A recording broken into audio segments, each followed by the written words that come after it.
Ask the Podcast Coach for November 9th, 2019. Let's get ready to podcast.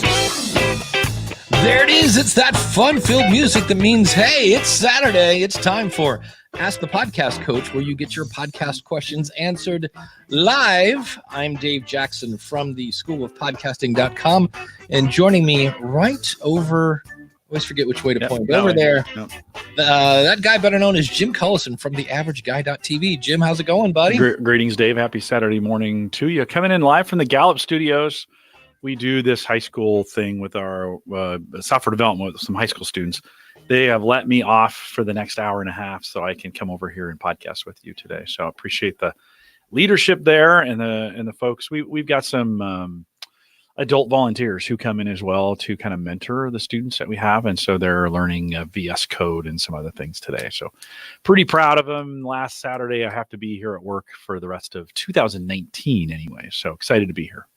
If you have a question and you want to come on in, we're at askthepodcastcoach.com/live. If you want to actually come in here and ask it live, we're at askthepodcastcoach.com/join.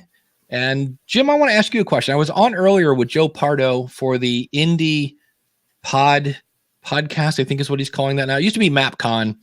And Kyle Bondo, who was in the chat room as we speak, had asked if we had ever experimented with shipping microphones to people. And I think you've done that. I did. Yeah. In the early days before earbuds got really good. We bought, I don't know, I must've bought 20 ATR 2100s. We'd box them, ship them, put a return label in them.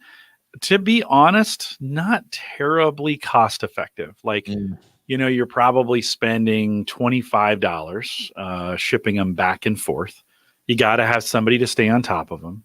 They're always shipping them. What people would do with the 2100s, they just leave the cable plugged in and just wrap it around the.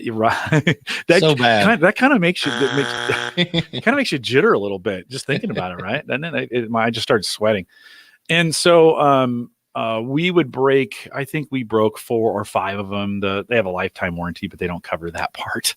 It worked in its day. Now, today, earbuds are really good. In fact, the other day I was doing a podcast in Japan and the gal was on her earbuds and she sounded like she's on a 2100. And I was like, wow, okay, this is pretty good. And then headsets have just gotten infinitely better, I think, in corporations and enterprises and businesses. And so, there's some really good headsets out there. I could show you 3 that are under $100 that not as good as these. Let's just be on, not as good. Little bit, no low end, little tinny, but I wouldn't want to be the host on one of those, but for a guest, they work out just fine. So we've gotten away from shipping microphones on a regular basis now.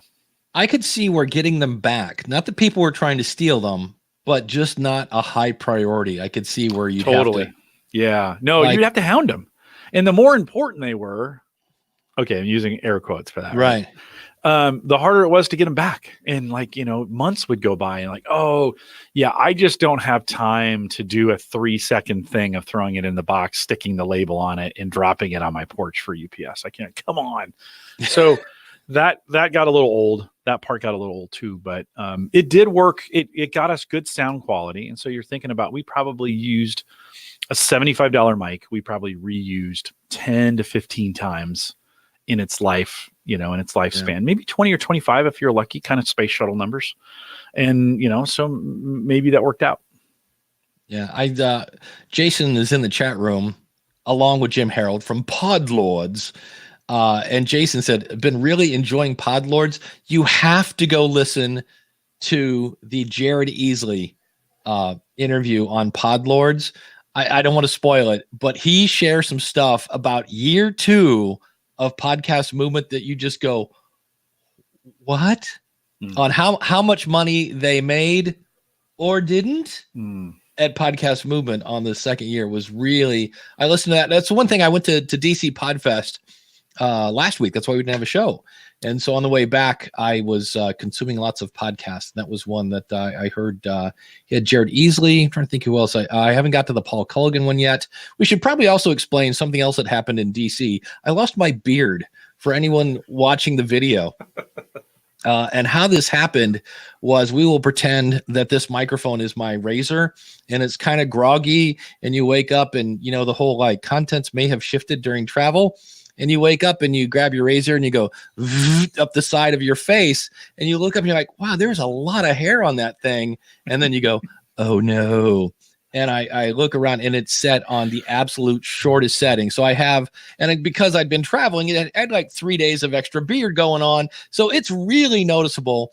And I was like, And I'm like, well, if I was home, nobody was seeing me, I would just, 4 days, trim the rest, let that grow. It'll be back. Except I was speaking in 6 hours. Mm-hmm. And I was like, so I was, could you goatee it? I mean, could you, well, I thought about doing another stripe and saying, no, it's a new look. And it was just like, so it wasn't good for a goatee. It wasn't like you were down on the, no, not really. Okay. It was, yeah. And it was just one of those where like, I think I just completely screwed myself. So then it was like, so I walked out and I asked Chris Krimitsos, I said, dude, I need you to be like a good friend here. If you got to tell me bad news, I can take it. I go, can I, like, is anybody going to notice this? He goes, wait a minute. What? Look left for a second. I didn't. He goes, oh no, dude, 100%. You got to shave it. So I took the beard off and left my mustache. And can we all just admit that Dave did, like, Jim has a beard. He has a man, like, that's a beard. Mine was always kind of like, maybe someday it'll grow in. And so with the mustache, and of course, I think we've mentioned this on the show, the hair underneath my nose, for whatever reason, is like the last holdout of like, we're not going gray. So I always kind of look like a demented, like /Mario/Hitler thing going on there. And I was like, yeah, that's like, so I just shaved everything off. And it's actually really, it's bad because I hate it. Cause I can do this. If I move out of my mind, I can look, I have no chin, which is, I know it's an audio podcast, but I have a lot more neck than I used to. So it's inspiring me to get on the exercise bike and not eat so many French fries and things of that nature. So, let me bring that back to podcasting really quick. Yes, thank you. So, because there's a good story there. So I've committed to a fitness event here in Omaha in February. We climb the tower, right? We climb these 40 flights, and normally it's one trip up 40 and it's a big deal, and whatever. Well, they have a vertical mile where you can do it 10 times. And I mean, if one's not good enough, why not just do it 10 times? So I've kind of committed to that. Well, I'm 240, and carrying 240 up 40 flights 10 times does not excite me. So I've gone on the weight loss program just to kind of save my life for this event. Right. So a friend of mine turned me on to Peloton, and I don't know if you've seen the Peloton craze, the bikes, they have an app for $12 a month. You can watch the fitness events, right? And they have 15-minute and 30-minute and 45-minute and 60-minute. You can get on the bike, or you can be on a treadmill, or you can write all these different things. And it may be one of the most engaging podcasts I've listened to in a long time. That causes you to work out. So they're talking to you the whole time. It's just a podcast. Like these, they're telling you to constantly adjust, okay, put this in, put that in, but they're inspiring you on this. It's really a guided workout, but they're telling you about their day and what kind of things are going on and giving you advice and this kind of thing. And Peloton has become kind of a craze for those that are in the fitness space. And there's people who go just to New York to be in the studio when they record these things, right? And they're building a brand new studio somewhere in the East Coast that has triple the capacity and all kinds of things. And I thought, Dave, wow, what an amazing culture, community building experience. It's not like working out or fitness is new. Like this is, they kind of took, and so you can go back in and listen to back episodes. You can join them live. It's what we do. Yeah. It's what podcasters do for fitness. And they've taken kind of a cue from podcasters and have made these fitness events around them. And it's very, very popular. These bikes are super expensive. Like they're $3,000 bikes, right? Here's the thing, because I've looked into those. I was thinking of pulling the trigger on that. If you like, they have these pedals that you have to wear these special shoes. And the shoes, by the way, are $100. Yeah. And so if you decide to take those off and put on like normal pedals, or if you decide to change the seat, you void the warranty. And I went, oh no. Mm-hmm. So I was looking at the Nordic Track S22i, which is very similar, but where Nordic Track, you're actually with Peloton, you're actually racing people. I think you're live with, like you're doing You're a live live talk. with the instructor. Yeah, you're live, and it's community based. So like you get to know people. It's social. You make friends. You guys show up at the same, just like we do on Saturday mornings. Like you guys all know each other in the chat room, and we know you. Their instructors know who's showing up for their live fitness events. And they're calling them out. You know, they're being like, this is, Dave, to be honest with you, this is one thing I wish we got on Ask the Podcast Coach. This morning I was on a ride and I was listening to that, and he was celebrating like, hey, congratulations to, you know, Jelly Belly, who's done 1,000 workouts. Well, I mean, what does that encourage, right? It encourage more use, more fitness, coming back more often. It would be awesome if every time on these settings, we knew, like, how many times has Randy Cantrell come out to listen to us on Ask the Podcast Coach? And could we celebrate those? Today, podcasting doesn't have a good system in its live settings for that kind of community. I think we could learn a little bit from Peloton and be like, how do we get more rewards built into the communities that we're doing? And then how do we talk about those? Yeah. Kyle says expensive bike plus a $50 membership. Yeah. People like Starbucks coffee, people willingly turn that money over. It is incredible. And to be honest, in podcasting, our Patreon subscribers do the exact same thing. Right now, we don't have expensive equipment to sell them. This morning, I rode a Gallup Fitness Center bike that I don't own, that I didn't pay for. I'm on a 2-week free trial, but when I start paying for it, it'll be $12 a month. That's pretty reasonable.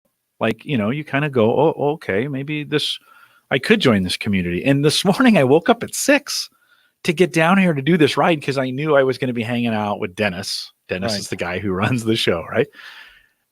It was just an interesting, as I think about what they've done, they've really taken the podcasting idea and applied it to fitness. And I think they're being really, really successful. I think we could learn some things from them in customer or community engagement as far as tracking those numbers. Yep. I thought the other thing I thought of how you could tie the beard story into podcasting. Yeah. Is there times when you just got to go, all right, we're going to start over. We're just going to this isn't working. We're going to start over. Yeah. I think there's times in communities where we need to start over. Like communities get like Reddit. You know, you get on Reddit and let's not even bring it to that. Let's talk about the podcast communities on Facebook. Mm-hmm. It's the same questions, the same people, the ones who've been around for a while are tired of answering the questions about, come on, be honest. You're tired of answering questions about hosts and mics, right? Right. Best way to record an interview. The best parts of the community are when we're building them. Yeah. And it's exciting and people haven't gotten snooty yet. And things are growing and changing and we're sharing ideas. I think sometimes like your beard, like we just need to tear the communities down, restart them. You know, here's the thing I was thinking about. Because I was at DC last week and I love DC Podfest because it's not like it's bigger than a meetup, but it's not like thousands of people. And so you get to meet a lot of people and some really good speakers. And the thing, I don't think they plan it this way, but it's always like between 100 and 200 people. And to me, that's like perfect. And I think like all the other ones, the podcast movement and the Podfest, they're like, we want it to get bigger and bigger and bigger. And there's a part of me that goes like, why? Like, why not have it capped at 2,000 people and then raise your prices? So you end up with this like really intimate setting or whatever. Because I was thinking about it, like, if we look at, I'm trying to think of some of the things that have just gotten too big. Like social media marketing world is kind of revamped themselves because there comes a part where it's so big. It's just like, I was like, you know, sometimes I think the goal of always making it bigger is like, I'm not sure that's, you know, it's great because there's more opportunity, there's more people, but it's also just a flash of, you know, like my favorite was at Podcast Movement. I walked by Glenn the Geek. He handed me a card and said, we're going to have to talk about this later. And I said, great. And I never saw him again. He was like, you know, what are you going to do? So yeah, Randy says, this is true.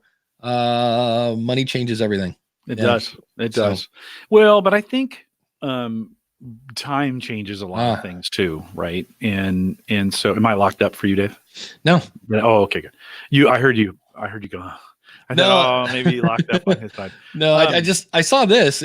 Fred in the chat room says podcast movement is capped at 1,000 attendees, so that'll be interesting. Yeah. Well, I didn't know they did that. I think some of those kinds of things work pretty well too, but we sometimes I think we just need kind of a community refresh. Where if the community, so I think if we had a Facebook page and we had a Facebook group for the show, after a while, it just kind of it's the same people saying the same things with the same stuff.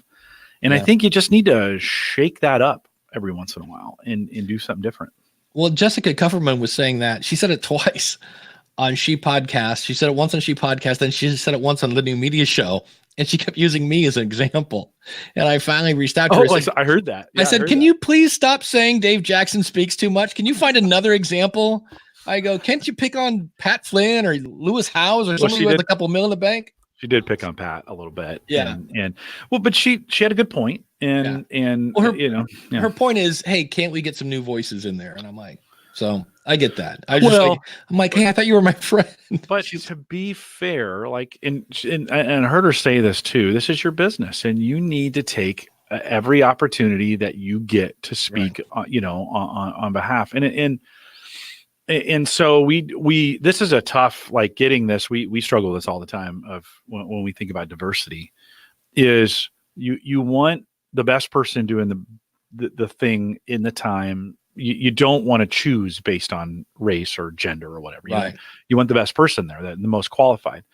But we got to continue to find diversity where we have a bigger pool of people competing for those spots. We don't want to just give them just to give them. Yeah. The opening keynote at DC Podfest mentioned that. I forget what she called it.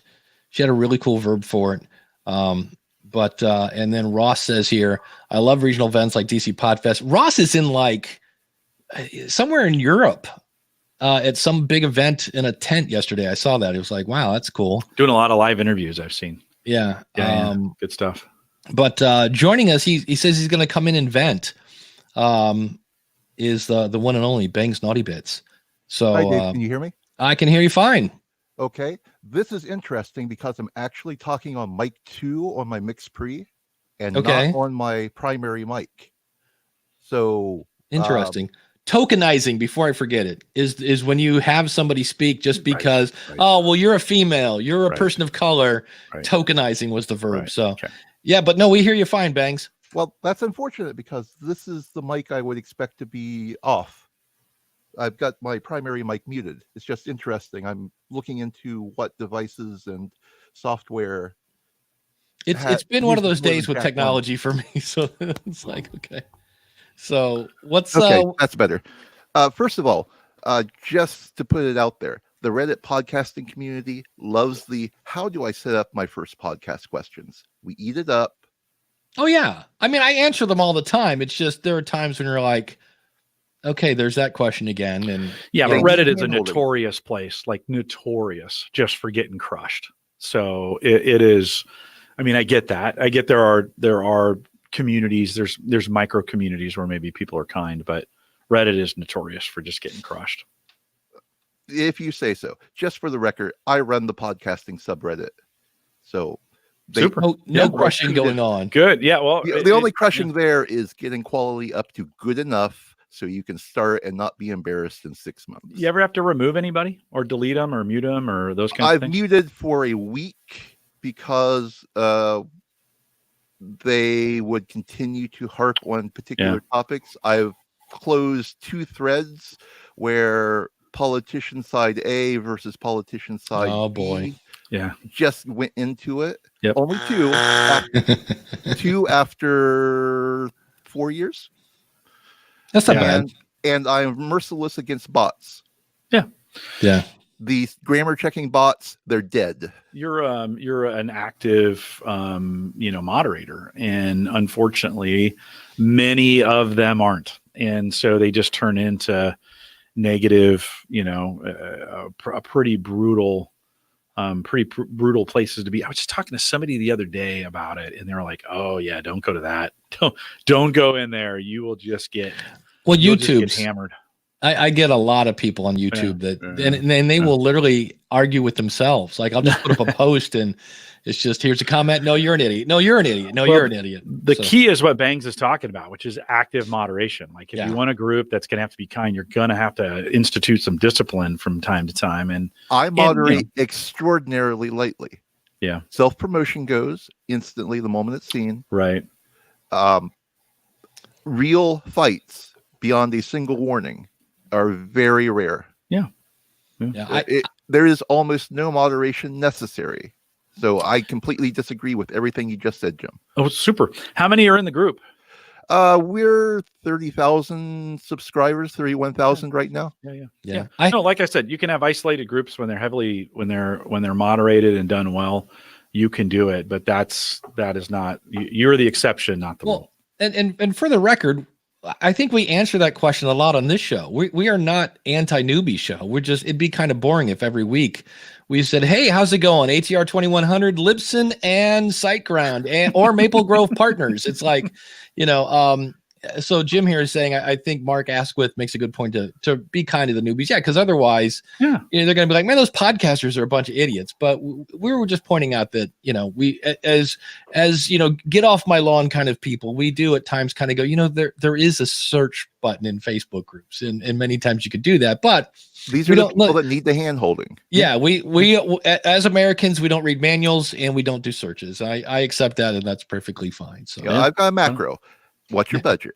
How many people are going to be there? Will you be doing Skype or streaming? Do you need it to be portable? That's 90% of the people out there that we can get a nice, solid, inexpensive solution for. Yeah. At that point.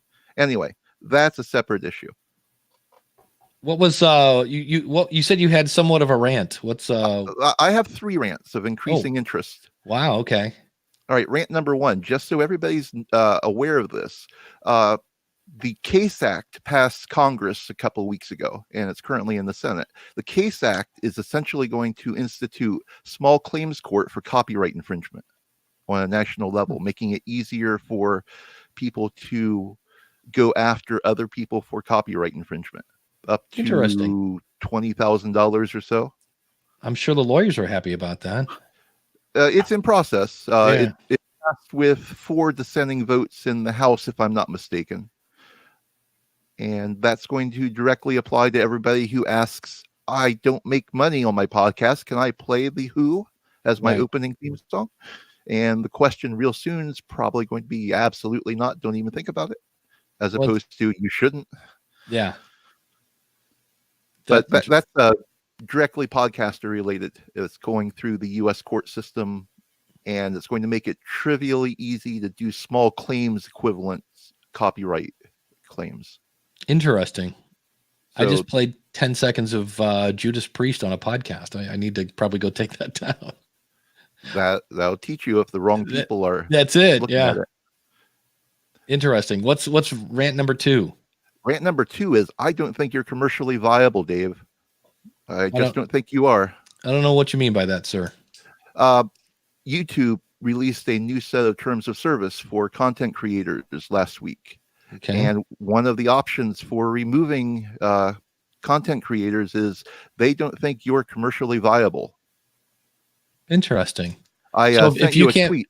Yeah, if you can't put ads on my stuff, and I would say, hey, guess what, YouTube? That's your own fault. We're talking like 2003-ish. Whenever AdWords first came out, I had a website. And I still to this day, honestly, I have no idea, but they said probably a robot of some sort clicked on my own ad a gazillion times. And I said, I couldn't do that if I had the world's fastest mouse trigger ever.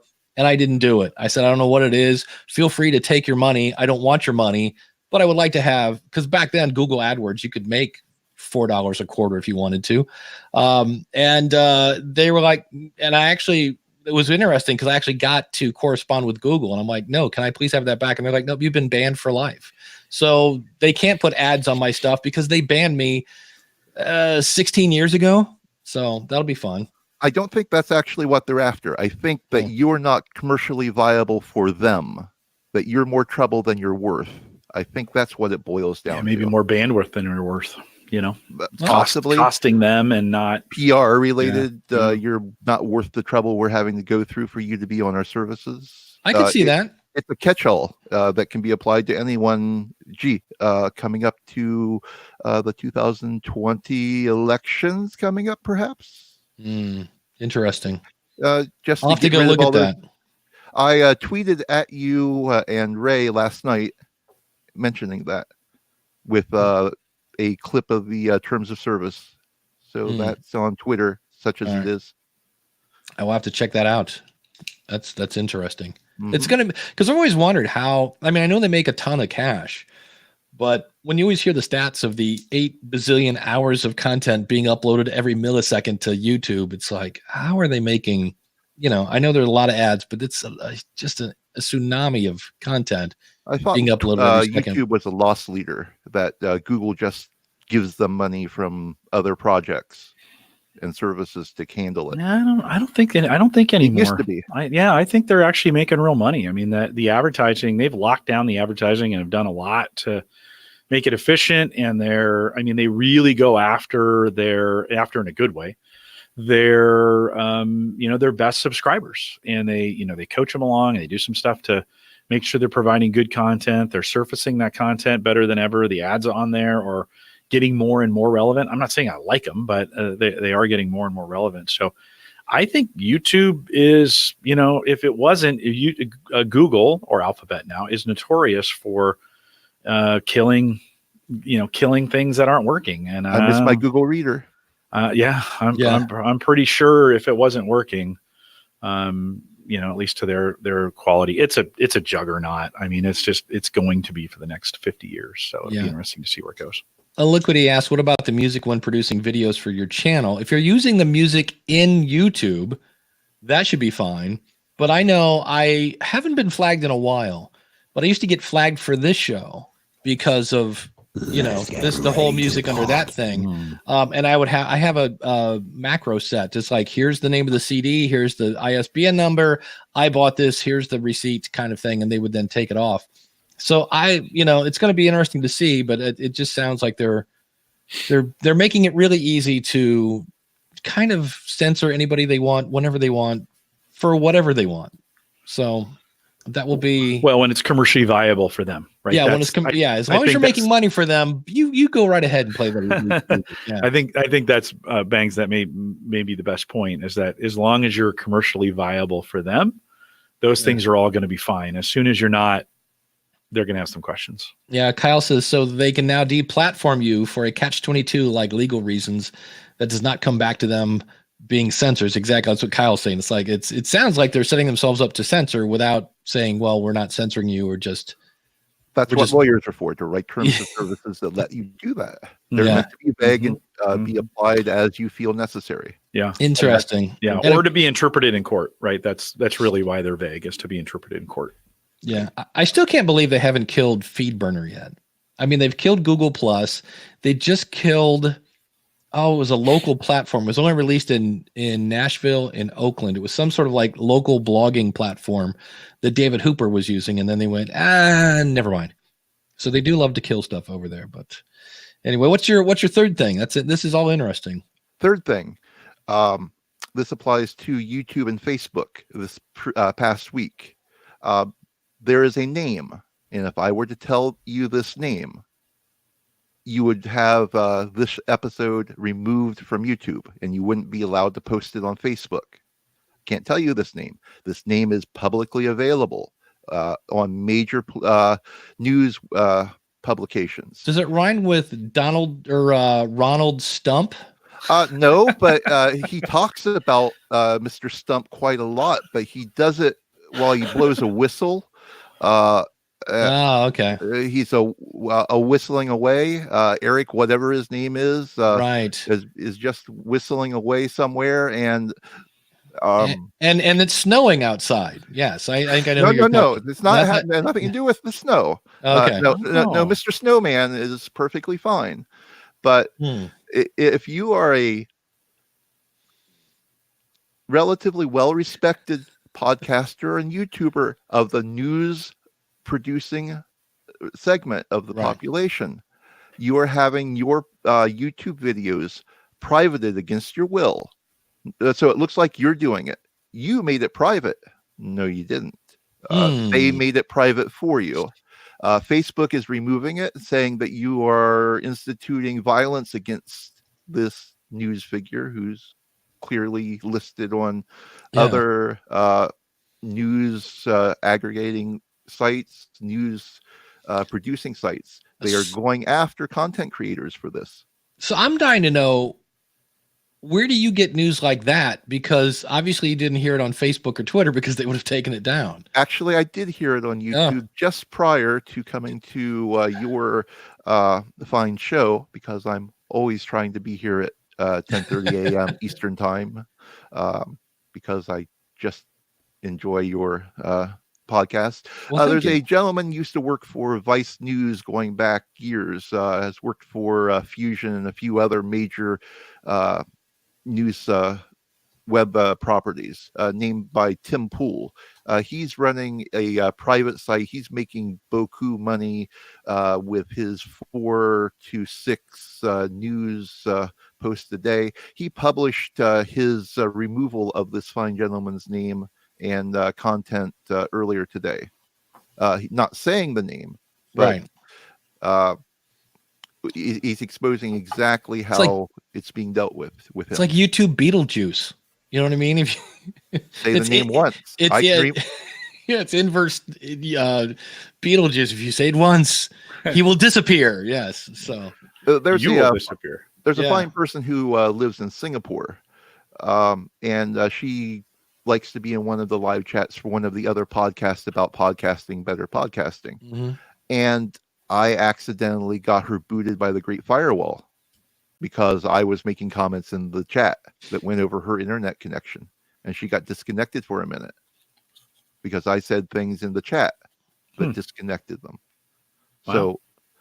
So things are getting scary from my point of view.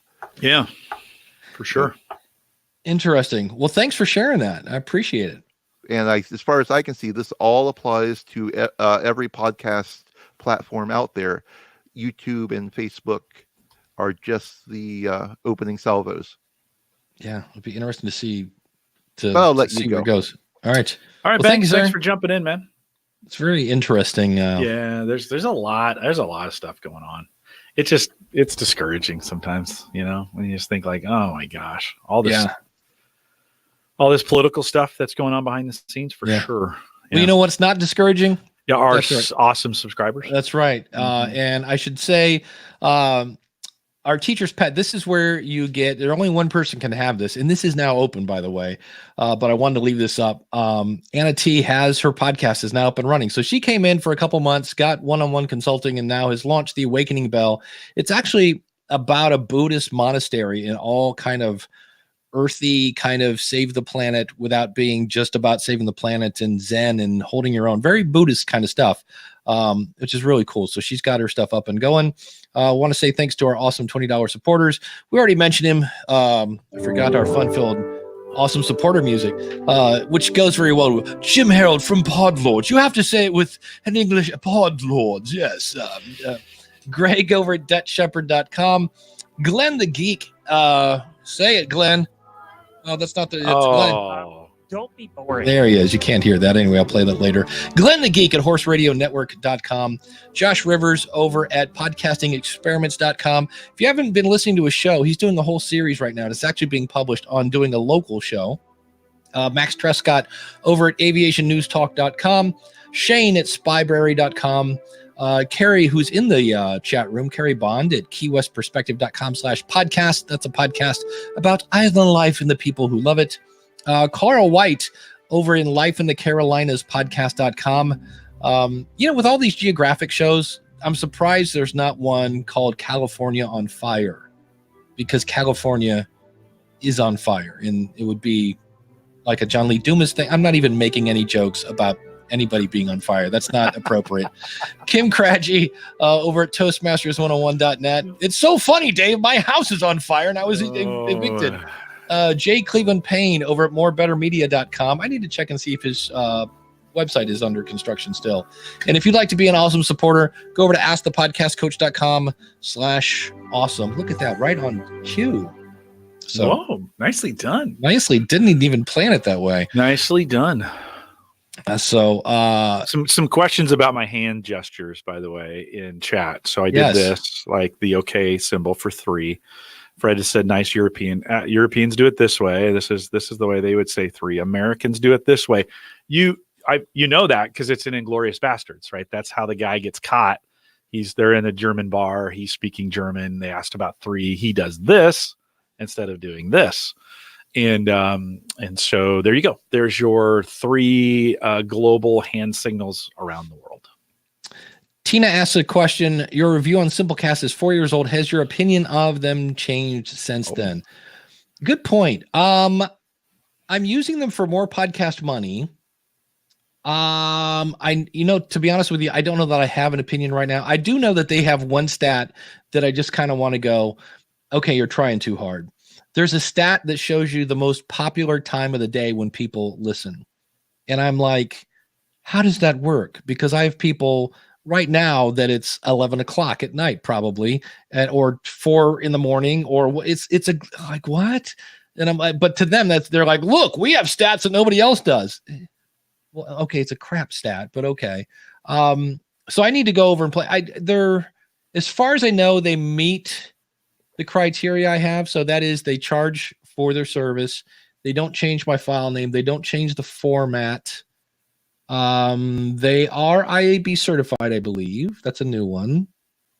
So, yeah, they're okay. They're where I am right now, because when I was over on them, and I still am, they then changed their pricing. And so I know now it seems like half the stuff I click on is asking me to upgrade. And so it used to be like, wow, they're cheap. I think it's like 11 or 12 bucks a month is what I'm paying. And now it seems like, oh, you can get this stat if you upgrade. Oh, you can get this if you upgrade. And I'm like, oh, okay. So I know Addie's over there, and Mike. Why can I never remember Murphy? Mike Murphy's last name. Murphy's over there. Nicest guy on the internet, by the way. Is the nicest guy. Yeah, nicest guy on the internet. Yeah. So and Addie's the nicest lady. There you go. Yeah. And people always say this because I work there, but I still prefer Libsyn. Especially when it comes to syndicating to other platforms. Literally, I could get listed in iHeart, Deezer, Radio.com, and Radio Public in about 15 seconds. Yeah. In terms of just click save, click save, click save, click. You can save also apply and do it manually. You can do it manually. Yep. Yeah. So if you want to get it done that way. Yes, and then we have a lot of discussion here on fingers today. I do my 2s and 3s European style. And for anybody listening to the audio, it's kind of, one is you hold your finger and your thumb and first pinky 3 down, and other people do so it's who knew we would have such a spike in interest on how Jim is holding up his fingers. And then there's okay, that's the okay, that's the okay, that's how we say it. A-okay. Yeah, Carrie says it's the only one I've ever used, so I don't have much to compare to. Yeah, they're not horrible. I think though, Dave, out of the major, let's say 10, because there's probably 10 host providers out there that are decent. Most of them fit your criteria. I wouldn't be as crazy as you are, but those are good. That's good criteria. I really like it and I follow it. Yeah, they're not going to make you any better. Like, your host provider is not going to make you a better podcaster. And so I think sometimes it's like just pick one, stick to it, take advantage of everything they have, and stop asking the question, because you're fine. Just focus on production and stop worrying about syndicating or and I'm not saying that stuff's not unimportant, but it's a decision you make maybe once and then you're done with it. And so the best probably host provider might be the one you're on right now. Just keep going forward, keep making content. I don't think for me, as long as it plays when you click play. Totally. Yeah. I had a thing, it's still probably broken. If you go to BernieTheCatShow.com, Whooshka, who was a free service, I went over and I used a free WordPress site and made Bernie's website, and then went to Whooshka, who's a free media host, and just if you put a direct link into a WordPress site, it'll make a very generic player. So I'm like, that'll work. It's Bernie the Cat. We're not going high tech here. May you rest in peace. Yeah, exactly. And but they but they changed all the URLs. So all of a sudden, every link on that website does not play. And I was like, when I finally troubleshot, I'm like, wait, this is what I show link A. And when I go to that episode in Wooshka, it's like, it's now link B. So I have to change all the episodes out. And I just went, I got better things to worry about than the Bernie the Cat Show, website. So. Yeah, it's just one of those things. And it's good to ask the question. It really is, but it probably is, spend 15 or 20 minutes thinking about it, make a decision, and then let's move forward with it. Yeah. I just don't recommend SoundCloud, and I don't recommend Squarespace for podcasting. They're fine for your website. And I typically tell people to stay away from free stuff because they generally go out of business. And we won't even mention the A word because that will be on another half hour. Well, and you think about a site like podcasts.com, and I've had a podcast out there for 3 years. And I just post Home Gadget Geeks there just because I want to stay up to date with what they're doing. They have literally not changed anything in 3 years. And it still keeps doing its thing, and it keeps running. You can upload stuff. It's the very first version that they came up with was good enough. And they have I think really they came up with it to sell it. Yeah. And nobody bought it. And so they're just leaving it on. I don't know why you keep paying for all that bandwidth, but I don't think they do 301 redirects. Yeah, no, right on. So that's another one. There are not one actually podcast.com, not one I'd recommend either, but it's an example of some that have gotten spun up and then have literally not changed anything in 3 years. Here's a good one. Does Simplecast allow you to use your own domain in particular on their RSS feed? I tried Captivate, and that allows your domain for a website, not for the RSS feed. I would think if you have a domain name, I could have askthepodcastcoachshow.com and do a 301 redirect to the feed. Here's the thing about that, Brett, and I have a lot of people at Libsyn that freak out, except that's not the thing I want to click on. Here's what because I have people at Libsyn. There's a thing called a slug at Libsyn, and all it is, it's your Libsyn ID. So it could be like, let's say mine is school. I think this one is ask the coach, or maybe podcast coach, something like that. Let's say it's podcast coach. And I'm like, you know what? That doesn't really fit in with the brand. Can I change my slug to ask the podcast coach? So it's askthepodcastcoach.libsyn.com. And then I'll buy a domain and point it at that. And I always tell people, I go, what's your favorite podcast? Jim, what's your favorite podcast? Well, Ask the Podcast Coach. Okay. But what's our feed? Say that again. What's our feed? I have no idea. Exactly. And so when people freak out about the RSS feed, I go, why are you worried about the feed? Not that what you're thinking about is, but I always want to point out, nobody sees the feed. Right. Or even if it's a download link, if you click on a download link, unless you're really, really bored, you're not going to notice that it's coming from podcastcoach.libsyn.com instead of askthepodcastcoach.libsyn.com. So I would love to know, because maybe I'm missing something, Brett. If there's something that you need to rebrand your feed for, let me know, because maybe I'm missing something. So for anyone watching the video right now, we're not sure what's going on. Dave's having some weird bandwidth issues, so I occasionally come in and out. Hopefully you're still hearing me okay, but it's weird. Probably because I opened up that thing, Trello, to get a question. And apparently if I do anything, I lock myself up, which it's always fun. I need to come to your location and just work on all your computers for a weekend. Yeah, and I do hear that having your feed is bad SEO, to which I say, when was the last time you saw Google return an RSS feed in a result? And the answer is, unless you're doing something funky like putting quotation marks in your search. But if you just go to Google and type in a phrase without quotation marks, it will not show an RSS feed, because Google doesn't display RSS feeds. If you click on them, you get a face full of code.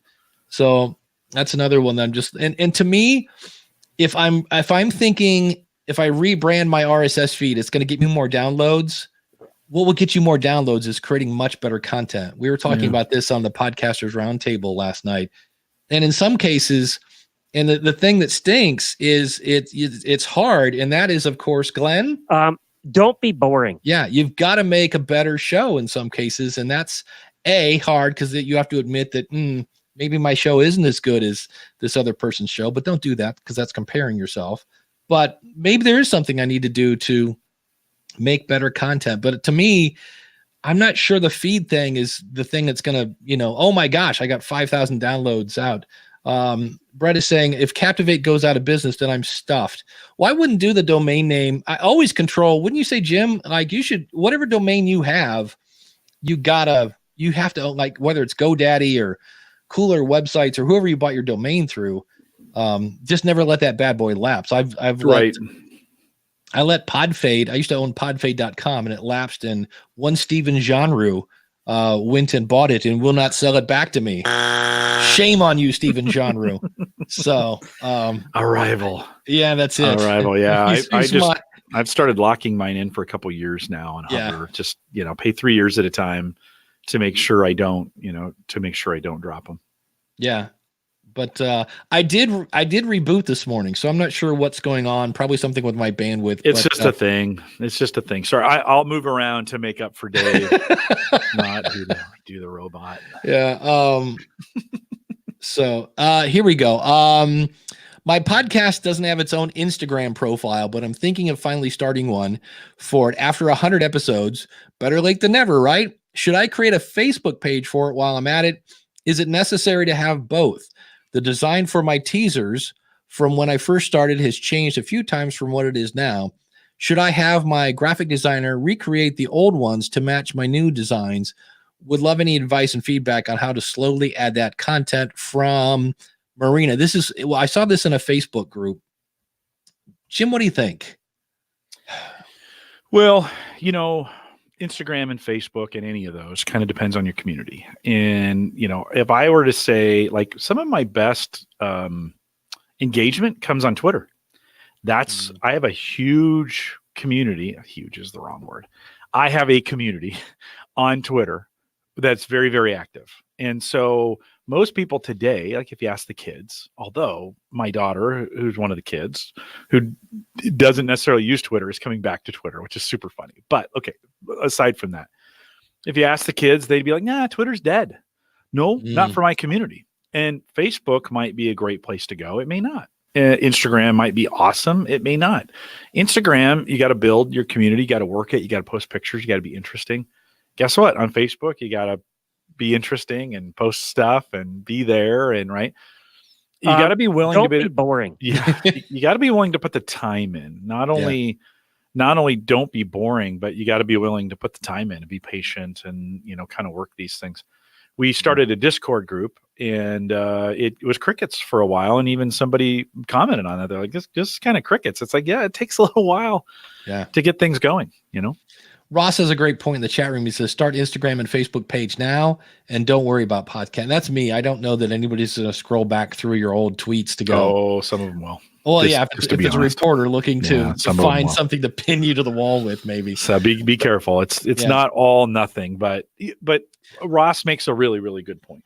Yeah, and I guess this is one of those where I kind of, on one hand, I was going to say, what's the worst that could happen? But like you said, you might create a Facebook page, and then it's just crickets. So that may not look good when people, find out. But Ross is saying, if you just fill out your bios about the info so people can find your podcast, there's that. That's a good point. If nothing else, you make a Facebook page that says, hey, if you want to find out more about the School of Podcasting, check out schoolofpodcasting.com. Hey, it's the averageguy.tv. Want to find it? Here it is. That kind of thing. So if somebody does find it. What I'm finding for YouTubers and the really successful YouTubers is they have Facebook and Instagram communities that they get instant feedback from, and then they produce their videos a couple days to weeks later that aren't current. And so like I'll hear some of them say like, hey, I was working on this thing. I watch like a lot of homesteader type videos. I don't know why I'm not a homesteader. I'm never going to be one, but I find it fascinating of people starting homesteads. And they'll make comments in the video like, oh yeah, we got some feedback. We were doing this and we got some feedback on Instagram right away, and it changed it. And they didn't produce the video for a couple, 3, 4, 5 days later, whatever. And so you can, for some of those daily or however you produce YouTubes or podcasts, that Instagram feed, that Facebook feed, Twitter, whatever, can be that instant feedback where you communicate with your audience, but then the videos or the podcasts are done much, much later. So I hear that a lot. And certainly Instagram is, if you're going to do one thing I would skip Facebook and go to Instagram. Like I think today that's where I'd go. Yeah. Liquidity says Instagram and Facebook are two platforms you want to be on for sure. There'll always be different platforms that are best for whoever you're marketing for. Like you were saying, Jim, yours might be Twitter. I get a weird, amazing engagement on Twitter from the tech community. And that's just where people are.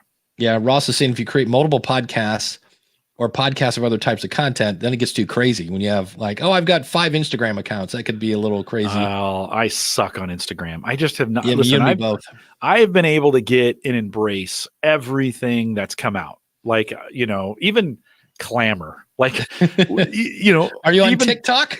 Even on the weird, no, that's true. But I'm on Snapchat. So, yeah. I've been able to embrace all of these things that have come out. Instagram has just not been, and you would think it's just pictures really for the most part. Right. And you would think that would be a transition I could have made. And I just have not. My Instagram feed is just crickets, and I can't embrace it. I don't know why. Zach says, I think Twitter is important to have just to have it. And you can do auto posting from your website and post the same messages on multiple platforms. You do have to be careful with that. We talked about that last night on the Podcasters Roundtable. I had Social Jukebox set up to auto tweet, and it was tweeting things from like 10 years ago that I was like, I need to kind of go through and figure that out and go that whole route. So let me be really clear. I don't Snapchat. I get snaps. So my kids that's how our kids send us updates of their kids. And so they snap everything, and you could post them on Facebook, but they don't want them there. They want them to come and go. And so every day I probably have 15 new snaps from the kids posting what they're up to. And that's how I kind of keep it up with my kids. Yeah. And that's something you could always, go over to a Google form, create a 1-question survey, send it out to your audience or put it on your page and just say, what social media profiles are you on a daily or weekly basis, and let them check more than one. And then that way you can go and say, wow, apparently my audience is on, Twitter and Facebook, or this one's on, Snapface and Chatbook, and this one's whatever, et cetera, et cetera. So, there's ways to do that. Somebody said, I think Carrie said, hire a social media manager to create stuff for you. So being famous has its drawbacks too. So we've gone through a pretty difficult time here at Gallup over the last 7 weeks as we launched a new software platform, migrated everybody to it. And like any change, it's been really, really difficult. And of course, being the face of what we do from a social media perspective, from a podcasting perspective, is really, really fun when it's good. When it's bad, it's really bad. And so let me just say, be careful and be careful what you wish for, because especially, and not a lot of people do this, but when you are doing that social work, that social media, whatever it is, podcasting on behalf of a large organization, you not only represent yourself, but you represent, of course, the corporate brand, and your own identity gets wrapped up in the corporate brand. And so when corporate brand goes a little sideways, guess what happens? And Dave, it has taken every ounce of self-discipline that I have had, because I have gotten, they not intended, they're mad at us, not me, but of course I answer the questions. Right. It's taken every ounce of self-discipline at times to not fire back, and you can't flame when you get flamed and you're doing this on behalf of a corporation. You can't flame back. Like, you can't, or you're fired. Yeah. I've seen that. It's hard for me at times, even because there are times when I want to like, hey, I'm going to go in this day from the School of Podcasting and comment on this thing that somebody said about Libsyn. And I've learned that's probably not a good idea. No. Because the people looking at you are going to go, no, you're the Libsyn dude. And I'm like, but I'm not in this case. No. And it's, because what's interesting, here's the interesting thing I've seen in some cases, and not just a Libsyn thing. I've seen other people that will comment on other companies, whatever the company is. And I always love the fact when you come out later that, let's say somebody's like, Nike shoes are crap. Nike, I hate the brand, blah, blah, blah, blah, blah.